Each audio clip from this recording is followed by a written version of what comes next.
You were the worst boss I have ever worked for. Stick with me. That statement will make a lot more sense later in the story. 23 years old, fresh out of college, Michigan State University graduate, go green, go white, all right? And I was ready to take on the world. I was born at the Air Force Base Hospital in a small town called Blytheville, Arkansas. When I turned 1, my family, like so many other African American families, were part of the Great Migration, and we moved north for better job opportunities. And my grandmother would always tell the story of how I cried the entire 10-hour trip from Blytheville, Arkansas to Grand Rapids, Michigan. And I always said, if you've ever been to Blytheville, Arkansas, or know anything about Blytheville, Arkansas, you would know that those were tears of joy, right? You would know those were tears of joy. But although I grew up in Grand Rapids, when I finished college at Michigan State, I didn't want to come back, and so I didn't. So I moved to Washington, D.C., and I was so excited about starting my career on the East Coast. But little did I know that within 6 months, I would be right here back in Grand Rapids. A little over a month during my time in D.C., I got a call from my mom. She had been diagnosed with breast cancer. It was advanced, and she needed surgery and chemotherapy as soon as possible.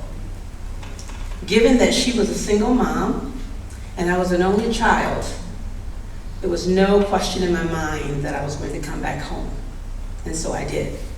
Now the good news is, 34 years later, my mom is doing amazing. She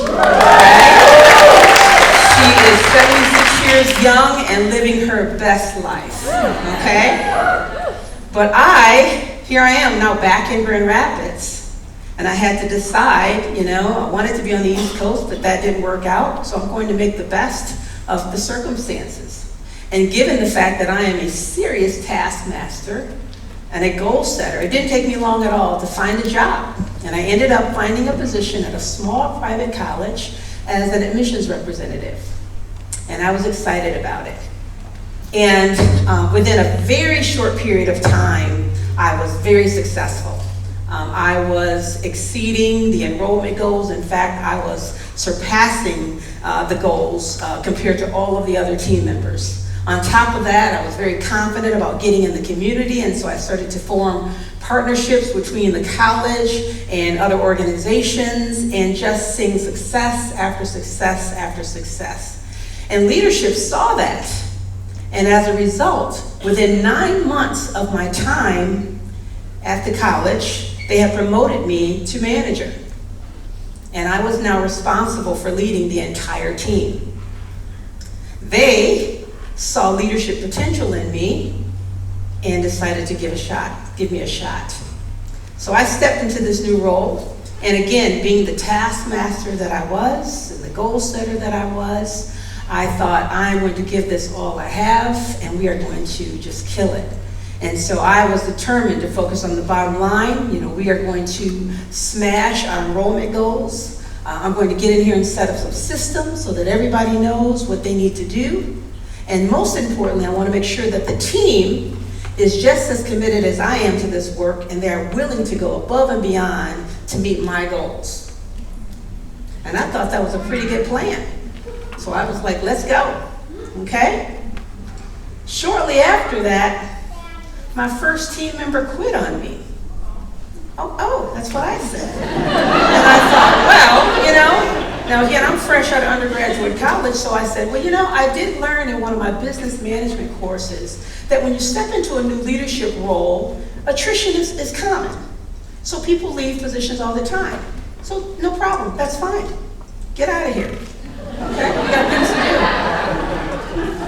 do. Not long after that, another person quit on me. And my mindset was still, where in the world did all of these lazy people come from? Why is it so difficult to find good talent? Not much longer after that, another person on my team quit. Now keep in mind, I only had 8 people on the team to start with, okay? And it was at that point that I began to think about, okay, something might not be going right here, okay? And so when that person quit and I began to reflect on that experience, and if I began to think about and truly honor the truth, I realized that leadership, the higher ups, they saw leadership potential in me, but neither they or I didn't understand that I really wasn't ready for that role. I was not ready for that role. And I was what I call a victim of the Peter principle, if you've ever heard of that, right? You are really good in a certain position, people see that, and then they come and they promote you because they assume that you were successful in this role, so you must be successful. You've got to be successful in that next role. But I learned a whole lot from that experience. And as I reflected on it, I realized that I was failing. And I was failing miserably. I failed at building relationships. I failed at building trust. I failed at understanding what my diverse team needed and wanted from a leader. I failed in being collaborative. And I failed at creating a culture that demonstrated work-life balance.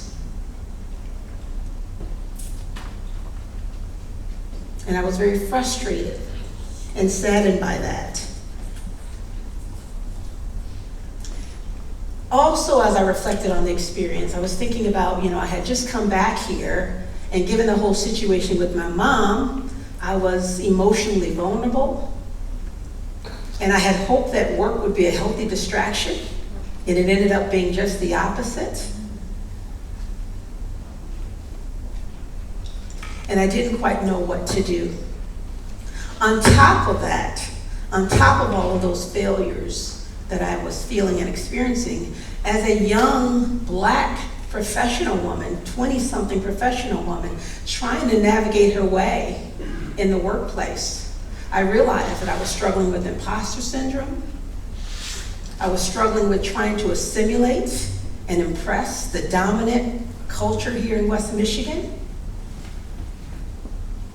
And all of that combined with my hard, bottom line focused approach, it was a recipe for disaster.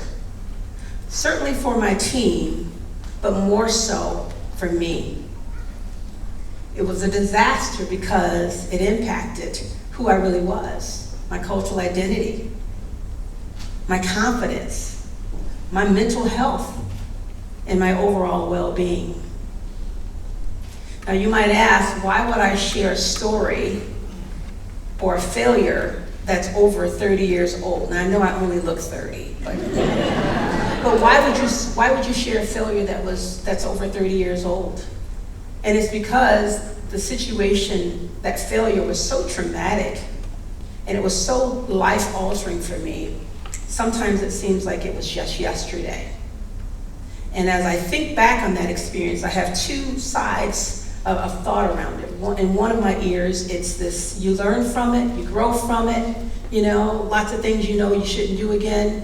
But the other side is this noise of the trauma and of the fear that I just might make those same mistakes again.